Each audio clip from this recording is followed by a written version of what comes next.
Hello friends, welcome to civil solve. Sewage का treatment जो है प्रीवियस लेक्चर में आप कुछ देख चुके हैं, तो आगे का जो पार्ट है वो इस लेक्चर में कवर करेंगे। चलिए स्टार्ट करते हैं। नेक्स्ट आता है प्रोसेस सेडिमेंटेशन। तो सेडिमेंटेशन क्या होता है? इसमें प्राइमरी सेडिमेंटेशन टैंक्स और सेकेंडरी सेडिमेंटेशन करते हैं। तो sedimentation on the basis of tendency of particle to interact with each other and concentration of this particle, कि क्या टेंडेंसी है और क्या कंसंट्रेशन है पार्टिकल की, उनके बेसिस पर आपने फॉलोइंग टाइप ऑफ सेटलिंग जो है प्रोवाइड कर दी ऑब्जर्व की ड्यूरिंग सेडिमेंटेशन में। तो इसको डिफरेंट टाइप की सेटलिंग में डिवाइड कर दिया। पहली है आपकी डिस्क्रीट सेटलिंग, जिसको आप टाइप 1 सेटलिंग भी कहते हैं। ठीक है, ये वो सेटलिंग है जिसमें पार्टिकल का शेप, साइज और मास जो है वो सेटलमेंट के टाइम चेंज नहीं होता है। मतलब जैसे कि ये पार्टिकल्स हैं, तो आप ये कंसीडर करते हैं कि इनका शेप भी वही रहेगा, साइज भी वही रहेगा और मास भी वही रहेगा। ये आपस में कांटेक्ट में नहीं आएंगे और इनका सेटलमेंट इनके वेट की वजह से ही होगा। यानी कि जो भी पार्टिकल सेटल हो रहा है वो सिर्फ अपने वेट की वजह से सेटल हो रहा है। Not affect the settlement of nearer particle. पास के पार्टिकल को के सेटलमेंट को ये इफेक्ट नहीं करेगा। Not effectively presence of the boundary of medium and neither by settlement of nearly particle as the concentration of solid in this case is comparatively low। ये क्या करता है? मीडियम की बाउंड्री के प्रेजेंस को इफेक्ट नहीं करेगा, ना ही जो भी पास के पार्टिकल्स हैं उनकी वजह से ये सेटलमेंट होगा, ना ही कंसंट्रेशन जो है सॉलिड की उसमें कोई चेंजेस आएंगे। तो ये सिर्फ अपने वेट की वजह से सेटल हो रहा है, इसीलिए इनकी जो सॉलिड्स की कंसंट्रेशन होती है वो बहुत ज़्यादा लो होती है। तो जो सेटलिंग वेलोसिटी है इन पार्टिकल्स की इस केस में, वो स्टोक्स लॉ और यूजिंग ट्रांजिशन लॉ, यानी कि ये स्टोक्स लॉ को फॉलो करती है, साथ ही साथ यूज करती है ट्रांजिशन लॉ, यानी कि ट्रांजिशन लॉ को यूज करते हुए स्टोक्स लॉ को फॉलो करती है। तो आपको ध्यान रखना है, ऑब्जेक्टिव में पूछ लेते हैं कि टाइप 1 सेटलिंग कौन से लॉ को फॉलो करती है। ठीक है, और इसके क्या क्या एग्जाम्पल्स हैं? तो जैसे कि प्राइमरी सेडिमेंटेशन टैंक और ग्रिड चैम्बर में जो सेटलिंग होती है वो आप टाइप 1 सेटलिंग कहते हैं उसे। नेक्स्ट आती है फ्लोकुलेंट सेटलिंग या टाइप 2 सेटलिंग। आता है फ्लोकुलेंट सेटलिंग। तो इसमें क्या होता है, आपको फ्लोकुलेंट से वर्ड से ही समझ में आ रहा होगा, फ्लॉक्स बन जाना, यानी आपस में जो पार्टिकल है वो कांटेक्ट में आएंगे तो एक फ्लॉक बना देंगे। तो इसमें क्या होगा, जो शेप है, साइज है और मास है वो क्या हो जाएगा, चेंज हो जाएगा। तो ये वो सेटलिंग है जिसमें शेप, साइज और मास पार्टिकल का चेंज होता रहता है सेटलमेंट के दौरान। तो ये जो सेटलिंग है ये एसोसिएट होती है ये भी लो कंसंट्रेशन ऑफ पार्टिकल से, यानी कि इसमें जो कंसंट्रेशन की रेंज है वो 1000 मिलीग्राम पर लीटर रहती है। कोई भी मैथमेटिकल रिलेशनशिप एग्जिस्ट नहीं होता इसमें सेटलिंग वेलोसिटी को फाइंड करने का। ठीक है, तो जो सेटलिंग प्राइमरी सेडिमेंटेशन टैंक में होती है वो सेटलिंग आपकी कहलाती है टाइप 2 सेटलिंग, क्योंकि उसमें कोगुलेशन एडेड फ्लोकुलेशन होता है, सेडिमेंटेशन होता है उसमें। तो उस केस में फ्लॉक्स बन जाते हैं, आपस में पार्टिकल कांटेक्ट में आ जाते हैं सेटलिंग के दौरान, जिससे उनका शेप, साइज और मास चेंज हो जाता है। नेक्स्ट आता है जोन और हिंडर्ड सेटलिंग। तो इसमें क्या होता है, ये टाइप 3 सेटलिंग कहलाती है। इस टाइप की सेटलिंग में जो कंसंट्रेशन है वो बहुत ज़्यादा हाई रहती है पार्टिकल्स की, 1500 मिलीग्राम पर लीटर। वाटर में जो सॉलिड की कंसंट्रेशन है वो अप्रॉक्स इतनी रहती है। तो इसमें क्या होता है कि in such a way they are not in physical contact with each other. जब कंसंट्रेशन कम होगी तभी वो आपस में जो है उसमें उनका जो अट्रैक्शन है वो अट्रैक्शन फोर्स बढ़ जाएगा और वो आपस में कांटेक्ट में आ जाएंगे। जब कंसंट्रेशन उनकी ज़्यादा है तो इसका मतलब है कि वो आपस में कांटेक्ट में नहीं आएंगे, लेकिन फिर भी एक ओवरलैप कर सकते हैं। ठीक है, तो देख लीजिए, in which they are not in physical contact with each other but their velocity fields overlap. तो उनकी जो वेलोसिटी फील्ड है वो ओवरलैप करती है। जैसे कि अलग अलग पार्टिकल्स हैं, सॉलिड्स हैं, तो इनकी कंसंट्रेशन तो बहुत ज़्यादा है। ठीक है, बट क्या है, तो आपस में कांटेक्ट में तो नहीं आएंगे, यानी फिजिकल कांटेक्ट की वजह से सेटल नहीं होंगे, बट इनकी जो वेलोसिटी फील्ड है, सपोज इसकी वेलोसिटी फील्ड ये है, इसकी वेलोसिटी फील्ड जो है कुछ ये है और इसकी वेलोसिटी फील्ड ये है। तो इन पार्टिकल्स की जो वेलोसिटी फील्ड होती है वो ज़्यादा रहती है, तो जिसकी वजह से क्या होता है कि ये आपस में ओवरलैप कर जाते हैं। तो इनकी जो फील्ड्स हैं ओवरलैप कर जाती हैं, उनकी वजह से एक फाइनल वेलोसिटी वर्क करती है, जिसकी वजह से ये ओवरऑल पार्टिकल्स एक साथ सेटल होते हैं। तो जो resulting in settlement of particle in the different zone during the sedimentation, तो ये क्या होगा, डिफरेंट जोन में इनका सेटलमेंट हो रहा है। तो जो अगर सेकेंडरी सेडिमेंटेशन टैंक में जो सेटलिंग होती है फॉलोड बाय एएसपी मतलब एक्टिवेटेड स्लज प्रोसेस, तो ये आपकी कहलाती है टाइप 3 सेटलिंग या जोन ऑफ हिंडर्ड सेटलिंग। ठीक है, अब नेक्स्ट आता है या लास्ट आप इसको कहते हैं कंप्रेशन सेटलिंग, ये कहलाती है टाइप 4 सेटलिंग। तो इसमें कंसंट्रेशन जो है बहुत ही ज़्यादा रहती है पार्टिकल्स की, 2000 मिलीग्राम पर लीटर। तो इस टाइप से क्या होता है, ये particle they are in physical contact with each other. इस टाइप से ये फिजिकल कॉन्टैक्ट में आते हैं कि जिस इनका वेट इतना ज़्यादा होता है कि एक लेयर के ऊपर दूसरी लेयर जो है वो सपोर्ट करती रहती है। देख लीजिए कि the weight of particle of upper layer is supported by weight of particle of lower layer. तो कुछ इस टाइप का सेटलमेंट होता है इनका कि सपोज ये सॉलिड्स है, ठीक है, तो इनकी कंसंट्रेशन बहुत ज़्यादा है, तो फाइनली क्या होगा कि जो अपर लेयर है वो किससे सपोर्टेड होगा, लोअर लेयर से। तो आपस में ये इतने कांटेक्ट में आ जाते हैं, जो इनके बीच में वॉइड्स हैं उसमें जो वाटर फिल है वो क्या हो जाता है, स्क्वीज आउट हो जाता है, यानी कि बाहर निकल जाता है। जब बाहर निकल जाएगा तो ये आपस में कंप्रेस हो जाएंगे, और कंप्रेस होने की वजह से जो इनकी सेटलमेंट होता है वो आपका कहलाता है कंप्रेशन सेटलिंग। देख लीजिए, any further settling in this case results due to compression of solid accompanied by squeezing out of water from the voids of solid and is being termed as compression settling। मतलब क्या है, जो water है voids के बीच में वो squeeze out हो जाता है, नहीं बाहर निकल जाता है, जिसकी वजह से आपस में कंप्रेस हो जाते हैं। तो इसीलिए इस टाइप की सेटलिंग को कहते हैं कंप्रेशन सेटलिंग या टाइप 4 सेटलिंग। ठीक है, तो settling in secondary sedimentation tank followed by trickling filter, उसमें क्या था, followed by activated sludge process. तो इसमें ट्रिकलिंग फिल्टर के द्वारा जो फॉलोड सेकेंडरी सेडिमेंटेशन टैंक है वो आपकी सेटलिंग कहलाती है टाइप 4 सेटलिंग। नोट देख लीजिए कि सेडिमेंटेशन टैंक जो है जिसमें टाइप 3 और टाइप 4 सेटलिंग जो है takes place are design for surface overflow rate and solid loading rate. Clear है, तो ये जो सेटलिंग है डिज़ाइन की जाती है सरफेस ओवरफ्लो रेट के लिए, और ये सॉलिड लोडिंग रेट के लिए डिज़ाइन की जाती है। अब सेडिमेंटेशन में आता है प्राइमरी सेडिमेंटेशन, जिसको कहते हैं पीएसटी यानी प्राइमरी सेडिमेंटेशन टैंक। ये मेथड है जिसमें आप ट्रीटमेंट करते हैं। तो ये जो टैंक्स हैं डिज़ाइन किए जाते हैं सरफेस ओवरफ्लो रेट के लिए, both for both average and peak value, यानी एवरेज और पीक वैल्यू दोनों के लिए ही आप डिज़ाइन करते हैं। तो जो सरफेस एरिया होता है टैंक का वो कंप्यूट किया जाता है both average and peak values of surface overflow rate and maximum is adopted. मतलब क्या है कि जो सरफेस एरिया है, सपोज ये हो गया आपका SA1 मान लिया, जिसमें से Q0 यानी कि average discharge divided by overflow rate, average overflow rate. ठीक है, तो दूसरा सरफेस एरिया आप फाइंड करेंगे जिसमें peak discharge upon peak overflow rate. तो ये जो डिवाइड करके जो सरफेस एरिया आएगा इसमें से जो मैक्सिमम होगा वो आप अडॉप्ट कर लेंगे। तो जो एवरेज सरफेस ओवरफ्लो रेट होता है वो वेरी करता है 25 to 30 मीटर क्यूब पर मीटर स्क्वायर पर डे के बीच में, और जो पीक सरफेस ओवरफ्लो रेट होता है, जैसे कि ये जो आ रहा है पीक सरफेस ओवरफ्लो रेट, ये वेरी करता है 50 to 60 मीटर क्यूब पर मीटर स्क्वायर पर डे।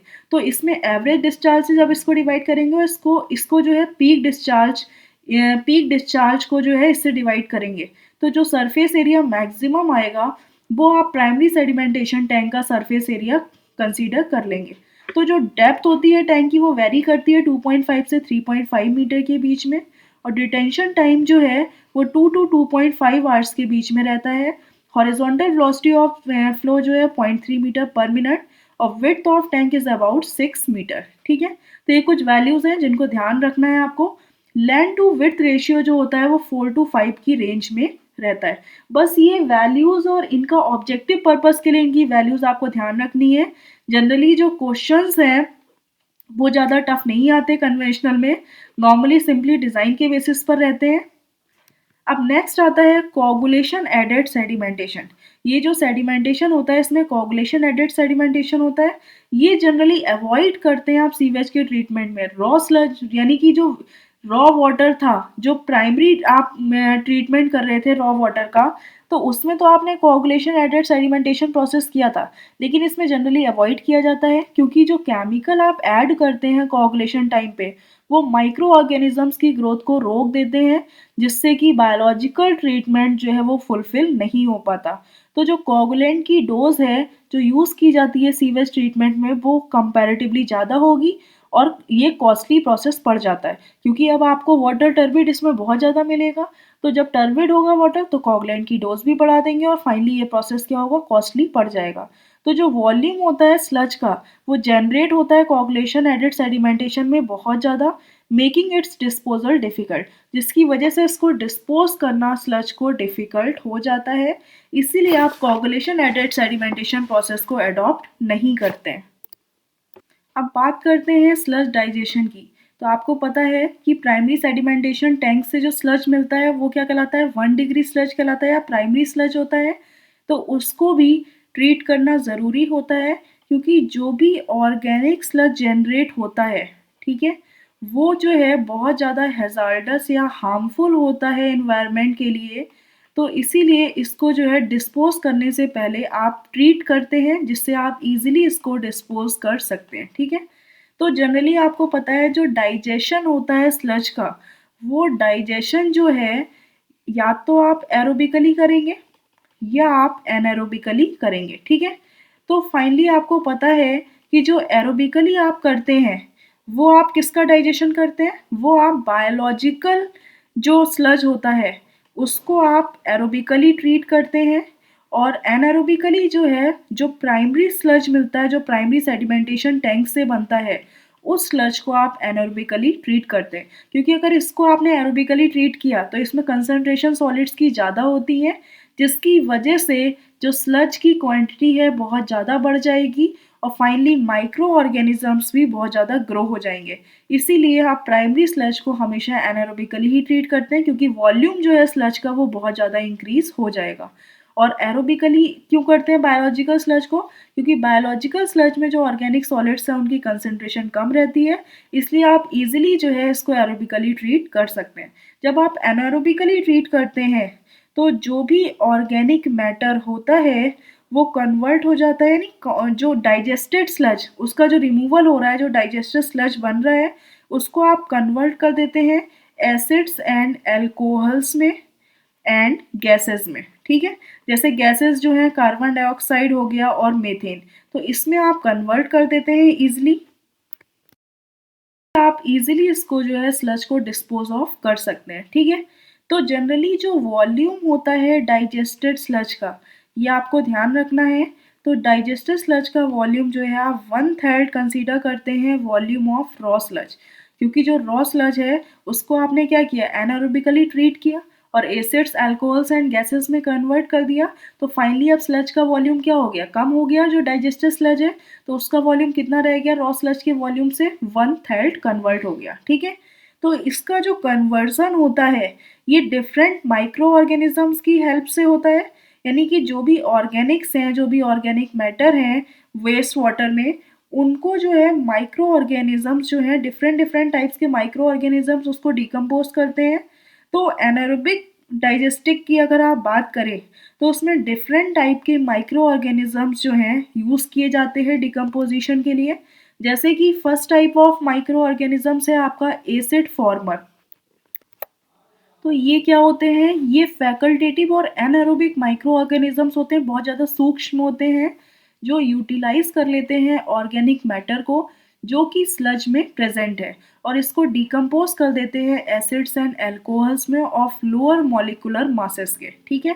तो ये बहुत ज़्यादा कॉम्पिटिटिव माइक्रो ऑर्गेनिजम्स होते हैं, बहुत तेज़ी से रिएक्ट करते हैं फूड पर और उसको एसिड्स और एल्कोहल्स में कन्वर्ट कर देते हैं। Next type of micro organisms आते हैं मीथेन फॉर्मर्स। मीथेन फॉर्मर्स जो हैं वो माइक्रो ऑर्गेनिजम्स होते हैं जो आपके एसिड्स और अल्कोहल्स को यूटिलाइज करते हैं, जो कि एसिड फॉर्मर से, जब एसिड फॉर्मर ने क्या किया, उसको ऑर्गेनिक मैटर को जो कि स्लज में था उसको एसिड्स अल्कोहल्स में कन्वर्ट कर दिया। अब मेथेन फॉर्मर उन एसिड्स अल्कोहल्स को क्या करते हैं, इस यूटिलाइज कर लेते हैं और कन्वर्ट कर देते हैं मेथेन में। ठीक है, तो ये जो माइक्रो ऑर्गेनिजम्स हैं ये वर्क करते हैं नैरो पीएच में, जैसे कि 6.5 से 7.5 पीएच रेंज में, और बहुत ज़्यादा डेलिकेट होते हैं against shock loading, as they do not respond very quickly to the food. यानी ये फूड पर जो है बहुत जल्दी रिस्पॉन्ड नहीं करते हैं, बहुत ज़्यादा रिएक्टिव नहीं होते हैं। ठीक है, तो in case of shock loading organic matter is quickly converted into acids and alcohols by the action of acid farmer. यानी क्या होता है कि जब शॉक लोडिंग हो रही है, बहुत ज़्यादा डिस्चार्ज आ रहा है, तो उस केस में ऑर्गेनिक मैटर जो है बहुत तेज़ी से एसिड्स और अल्कोहल्स में कन्वर्ट हो जाता है एसिड फॉर्मर के द्वारा। लेकिन ये कन्वर्ट मेथेन में कन्वर्ट नहीं हो पाता जल्दी at same rate of loading. यानी कि सेम रेट पर जो है वो उतनी जल्दी कन्वर्ट नहीं हो पाता, leading to the accumulation of acid in the digester which results in decrease in pH of the system.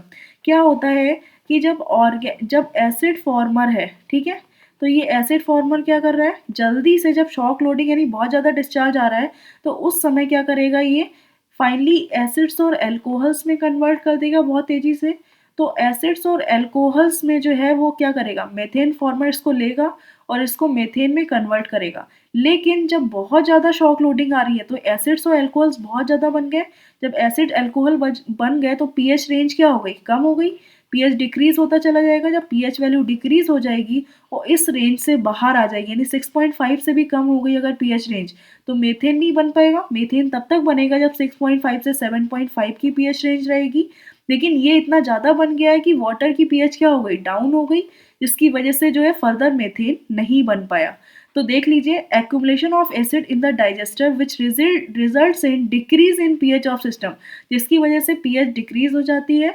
और इफ पीएच जो है इस टॉलरेंस लिमिट से बिलो हो गई मेथेन फॉर्मर की, तो जो फॉर्मेशन है मेथेन का वो बंद हो जाता है, leaving the digestion of organic matter incomplete, जिसकी वजह से जो ऑर्गेनिक मैटर का डाइजेशन है वो क्या रह जाता है, इनकम्प्लीट रह जाता है। तो digestion of sludge is carried out in the units termed as sludge digester. अब डाइजेशन को किसी में डाइजेशन स्लज का करेंगे तो उनको कहते हैं स्लज डाइजेस्टर्स। और डाइजेस्टर जो है बेसिकली दो टाइप के होते हैं, first is standard rate sludge digester, second is high rate sludge digester. जो स्टैंडर्ड रेट स्लज डाइजेस्टर होता है वो कुछ इस टाइप का बनाते हैं कि सपोज ये आपका स्टैंडर्ड रेट स्लज डाइजेस्टर है,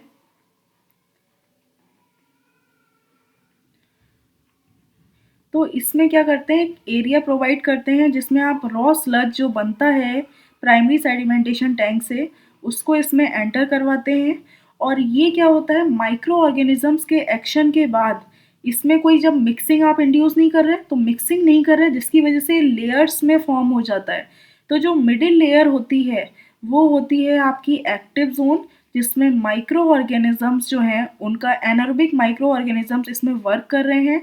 तो फाइनली क्या होता है, कुछ गैसेस इंड्यूस होती हैं और वो गैसेस क्या करती हैं, वो गैसेस जो हैं ऊपर डायरेक्शन में यानी टॉप लेयर पे जो है वो कलेक्ट हो जाती हैं और वहाँ पर उसको एज अ फ्यूल वैल्यू जो है यूटिलाइज कर लिया जाता है। ठीक है, यहाँ पे गैसेस कलेक्ट हो गई, इनको as a fuel value utilise कर लिया।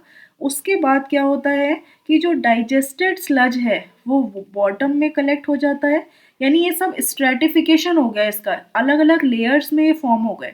तो जो डाइजेस्टेड स्लज है ये बॉटम लेयर में कलेक्ट हो जाता है और इसको आप फिर से ड्राइंग बेड्स में भेज देते हैं, जिससे कि इसका मैन्योर या खाद बनाई जा सके। ड्राई कर लेंगे जब आप इसको तो एज अ मैन्योर इसका वर्क हो सकता है।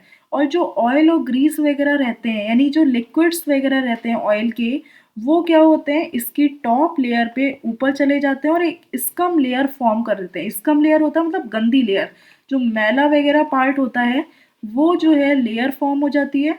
और स्कम लेयर जब फॉर्म हो जाती है तो ये एक दो पर्पस सर्व करती है। पहला तो ये जो गैसेस हैं ये as a thermal insulation work करने लगी और यहाँ से जो गैसेस निकल रही हैं वो बाहर नहीं जा पाएंगी। जब बाहर नहीं जा पाएंगी तो फाइनली क्या होगा, गैसेस नहीं, जो हीट निकल रही है as a thermal insulator work कर रहा है, तो जो हीट निकल रही है वो बाहर नहीं जा पाएगी, तो उससे जो डाइजेशन पीरियड है वो कम हो जाएगा, यानी कम टाइम में ही इजीली डाइजेस्टेड हो जाएगा। ठीक है, यहाँ पर एक लेयर फॉर्म हो जाती है। ये जो लेयर होती है सुपर नेटेंट लिक्विड की होती है, यानी वो लिक्विड जो सरफेस पर तैरते रहते हैं, जैसे ऑयल ग्रीस वगैरह हो गया। तो गंदी लेयर एक तो यहाँ फॉर्म हो गई, बीच में सुपर नेटेंट लिक्विड फॉर्म हो गया। इसको आप फाइनली क्या करते हैं, बाद में फिर से पीएसटी में यानी प्राइमरी सेडिमेंटेशन टैंक में भेज देते हैं, जिससे कि जो अनडाइजेस्टेड ऑर्गेनिक सस्पेंडेड सॉलिड्स थे उनका फिर से रिमूवल हो पाए। तो ये आपका है overall standard rate sludge digester, जिसमें क्या करते हैं, कोई मिक्सिंग इंड्यूस नहीं करते हैं। जब कोई मिक्सिंग नहीं करेंगे तो ये आपस में अलग अलग लेयर्स में फॉर्म हो जाएगी और सिर्फ एक ही यूनिट का आप इसमें यूज़ कर रहे हैं। ठीक है, तो ये आपका हो गया स्टैंडर्ड रेट स्लज डाइजेस्टर। देख लीजिए कि रॉ स्लज जो है उसको आप इंटरमिटेंटली यानी डाइजेस्टर में फेड करते हैं, प्लेस करते हैं। कोई भी मिक्सिंग इंड्यूस नहीं होती, जिसकी वजह से स्ट्रेटिफिकेशन हो जाता है डाइजेस्टर में, यानी लेयर्स फॉर्म हो जाती हैं माइक्रो ऑर्गेनिजम्स के एक्शन के बाद। तो जो गैसेस फॉर्म होती हैं डाइजेशन में उसको आप टॉप पर कलेक्ट कर लेते हैं और उनको फ्यूल वैल्यू के रूप में यूटिलाइज कर सकते हैं, utilise for their fuel value.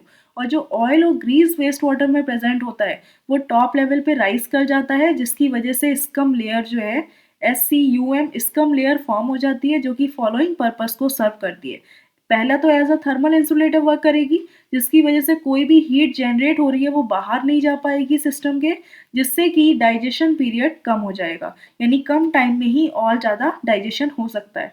ये क्या करेगा, नेक्स्ट जो भी ओडरस गैसेस निकल रही हैं उनको रिड्यूस कर देगा और and are escaped out of the system, यानी जो सिस्टम से बाहर जा रही थी ओडरस गैसेस वो नहीं जा पाएंगी, जिसकी वजह से जो सैनिटरी कंडीशंस हैं डाइजेस्टर के बाहर वो सब कंडीशंस प्रॉपर रहेंगी, मेंटेन रहेंगी।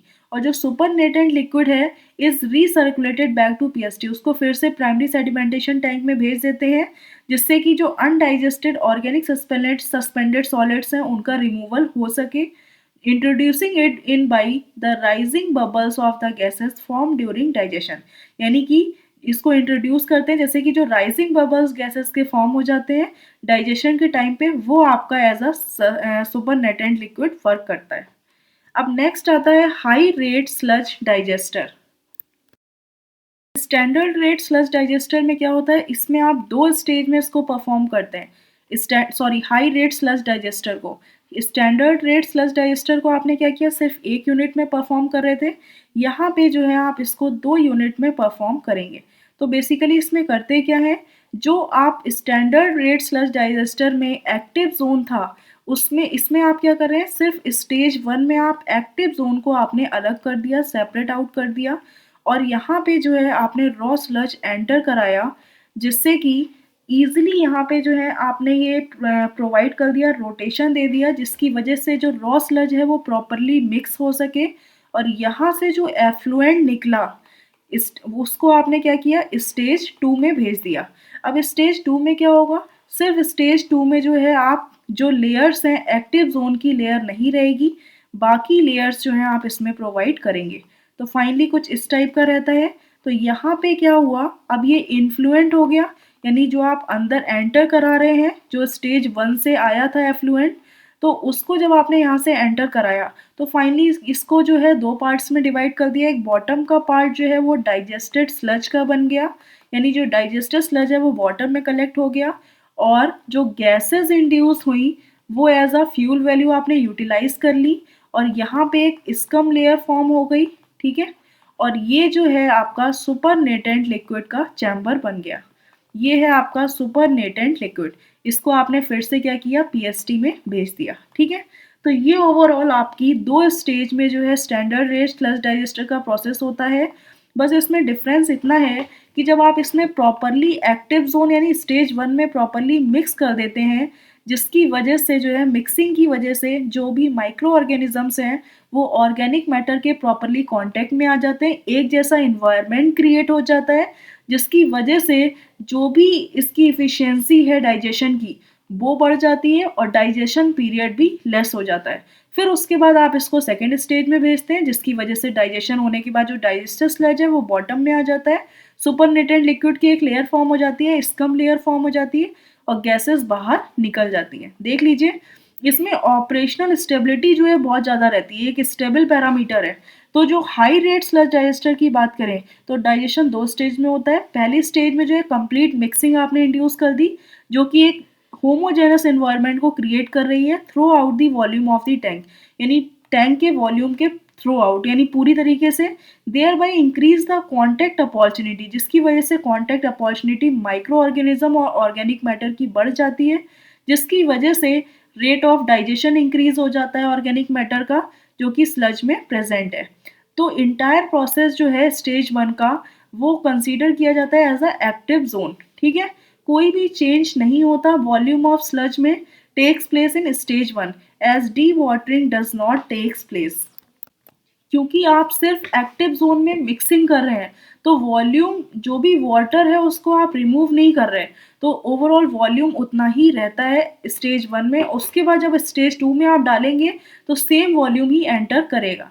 तो जो ऑपरेशनल स्टेबिलिटी है डाइजेस्टर की with respect to shock loading, वो कंपैरेटिवली ज़्यादा रहती है शॉक लोडिंग के रिस्पेक्ट में than standard rate sludge digester के। अगर आप कंपेयर करें तो HRSD में जो है ऑपरेशनल स्टेबिलिटी ज़्यादा रहती है, जिसकी वजह से होमोजेनस एनवायरनमेंट क्रिएट हो जाता है स्टेज 1 में, उसकी वजह से ऑपरेशनल स्टेबिलिटी भी बढ़ जाती है।